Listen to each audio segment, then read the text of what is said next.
Good morning student. आज हम discuss करेंगे पेज नंबर 193 पेंडुलम क्लॉक। आज हम डिस्कस करेंगे पेज नंबर 193 पेंडुलम क्लॉक।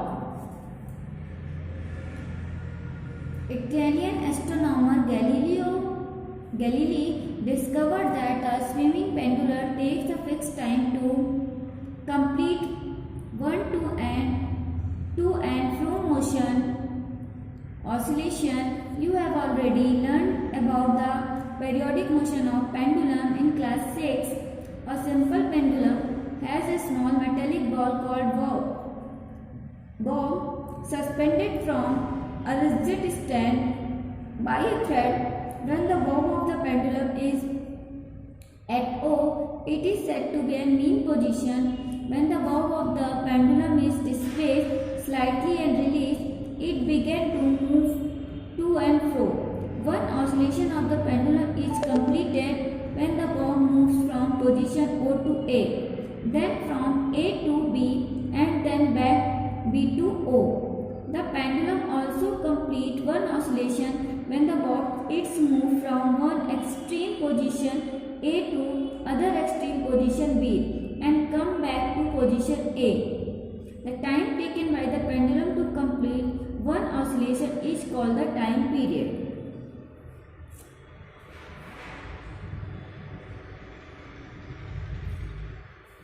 देखिए, इटालियन एस्ट्रोनॉमर गैलीली ने एक स्विंगिंग पेंडुलम डिस्कवर किया था जो एक फिक्स टाइम कंप्लीट करता था to and fro motion. To and fro motion मतलब जैसे झूला नहीं आगे पीछे जाता है, पहले आगे फिर पीछे फिर आगे फिर पीछे, तो ये होता है टू एंड फ्रो मोशन। ठीक है, तो उन्होंने कहा कि एक स्टिंगिंग पेंडुलम उन्होंने लिया और उन्होंने कहा ये स्टिंगिंग पेंडुलम उन्होंने कहा कि एक fix time to complete one, मतलब उन्होंने कहा कि एक टू एंड फ्रो मोशन करने में पेंडुलम को फिक्स टाइम लगता है अगर वो स्विमिंग है। ठीक है, स्विंगिंग कर रहा है। स्विंग करना मतलब जैसे झूला झूलने को क्या बोलते हैं? स्विंगिंग। ठीक है, अगर वो झूल रहा है, स्विंगिंग कर रहा है, तो पेंडुलम को one two and fro motion करने में एक फिक्स टाइम लगेगा हर बार। अब देखिए पेंडुलम होता क्या है। पेरियोडिक मोशन तो हम लोग पहले पढ़ चुके हैं, अब हम पेंडुलम पढ़ेंगे। पेंडुलम क्या होता है? इसमें एक स्मॉल मेटेलिक बॉल होती है, ये देखिए मेटेलिक बॉल है और एक थ्रेड से ये स्टिक रहती है। ठीक है, और इसको एक रिजिड स्टैंड पे इसको बांध दिया जाता है, फिक्स कर दिया, सस्पेंड कर दिया जाता है, लटका दिया जाता है। ये देखिए, ये स्टैंड पे इसको हम स्टैंड पे सस्पेंड कर दिए, उसके ऐसे बॉब को यहाँ पर हमने यहाँ फिक्स करके हमने पेंडुलम को सस्पेंड कर दिया, टांग दिया। ये देखिए, अब यहाँ पर हमारा एक स्टैंड है, इसे थ्रेड से ये फिक्स किया हुआ है, ये हमारा मेटेलिक बॉल है। अब ये जो हमारा देखिए हमारी ओ पोजीशन क्या होगी? When the pendulum is displaced slightly and release it begin to and fro motion. जैसे ही हम इसको थोड़ा सा हिला देंगे, ठीक है, स्लाइटली हम इसको डिस्प्लेस करेंगे और छोड़ देंगे तो ये ऑसिलेशन शुरू कर देगा, टू एंड फ्रो मोशन करना शुरू कर देगा।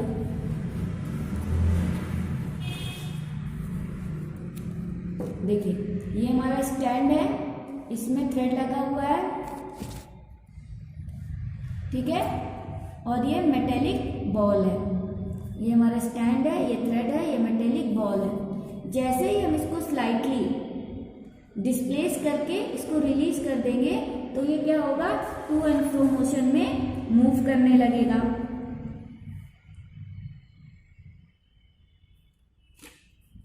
अगर जब ये हमारा पेंडुलम बिल्कुल सीधा है, ओ पोजीशन में है, ठीक है, तो हम इसको क्या कहेंगे? जब मूवमेंट शुरू नहीं किया ओ पोजीशन में, तो इसको कहेंगे मीन पोजीशन।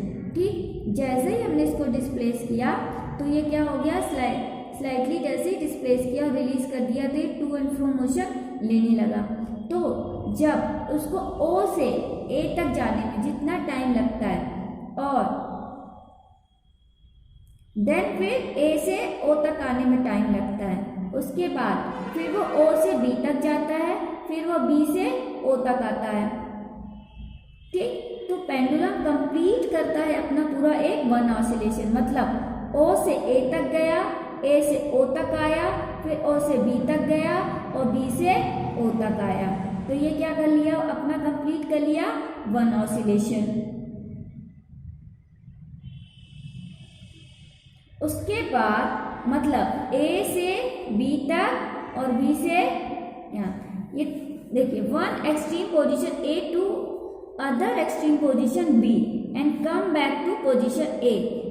देखिए मतलब एक्सट्रीम पोजीशन होती है, मतलब एक पेंडुलम जहां तक इस साइड जा सकता है वो उसकी एक्सट्रीम पोजीशन हो गई, ऐसे दूसरे साइड जहां तक वो जा सकता है वो उसकी एक्सट्रीम पोजीशन हो। तो मीन पोजीशन से वन एक्सट्रीम पोजीशन से सेकेंड एक्सट्रीम पोजीशन तक का जब वो डिस्टेंस कवर करता है तो उसको कहते हैं वन ऑसिलेशन।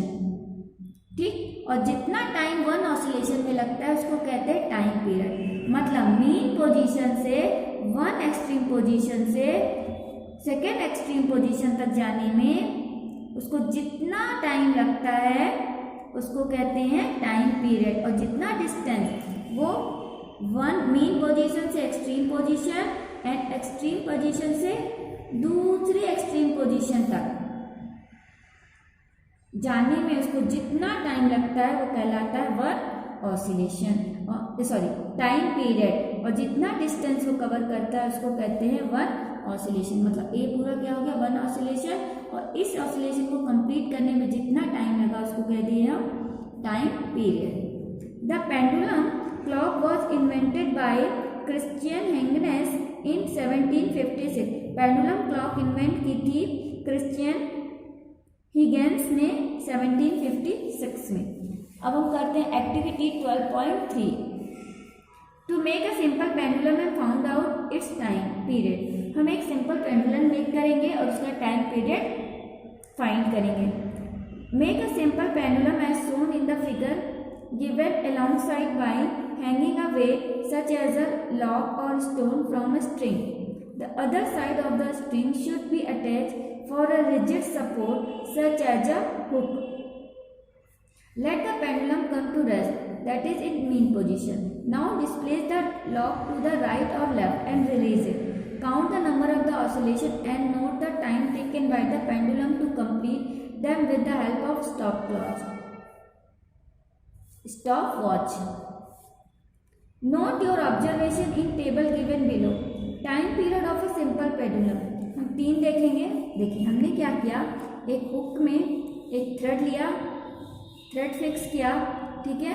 एक साइड हमने क्या लगी, हमने इस पे क्या फिक्स कर दिया, लॉक।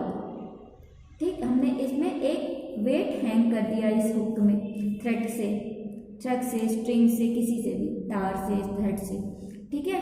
इसमें हमने एक लॉक वेट इसमें फिक्स कर दी। अब हम इसको सीधे बिल्कुल मीन पोजीशन पे, मतलब रेस्ट में है, जब ये हमारा लॉक थ्रेड ये सब रेस्ट में है तो इसकी क्या हो गई है, मीन पोजीशन। अब हम इसको स्लाइटली डिस्प्लेस करेंगे। जैसे हम इसको स्लाइटली डिस्प्लेस करेंगे तो ये टू एंड फ्रो मूवमेंट करना शुरू कर देगा। तो हम इसका वन ऑसिलेशन टाइम रिकॉर्ड करेंगे। मतलब यहाँ से यहाँ गया, सी से फिर वापस जब बी में आया, ओ से ए से सी से ए और ए से बी। मतलब जब मीन पोजीशन से extreme one position and extreme second position, जब ये पूरा एक टू एंड फ्रो मूवमेंट कर लेगा तो वो टाइम आप मेजर करेंगे। यहाँ से यहाँ जाने पर, फिर यहाँ से यहाँ तक आने, तो ये पूरा टाइम पीरियड हम वन ऑसिलेशन से नोट कर लेंगे। स्टॉप वॉच लेंगे और देखेंगे हर बार उसका वन ऑसिलेशन का टाइम पीरियड क्या है। तो हम हर बार देखेंगे कितना टाइम पीरियड उसको लग रहा है वन ऑसिलेशन में, और ये हम अपने टेबल में नोट डाउन कर लेंगे।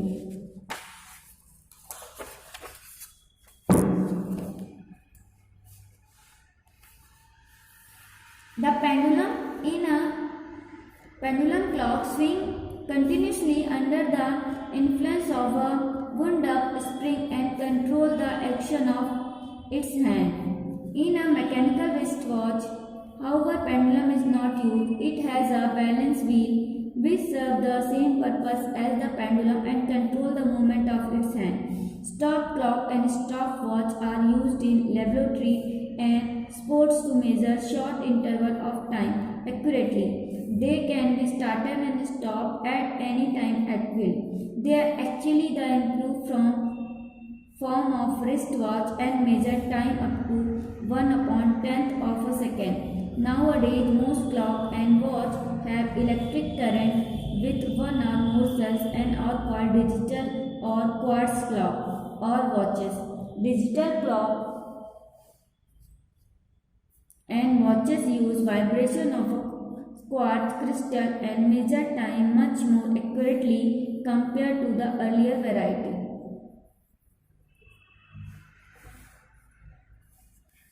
पेंडुलम क्लॉक में जो पेंडुलम होता है वो स्विंग करता है, ठीक है, किसके under the influence of a wound up spring. एक उसके अंदर स्प्रिंग लगी रहती है, वो उसको क्या करती है, स्विंग कराती रहती है और उसके हैंड्स के एक्शन को कंट्रोल करके रखती है।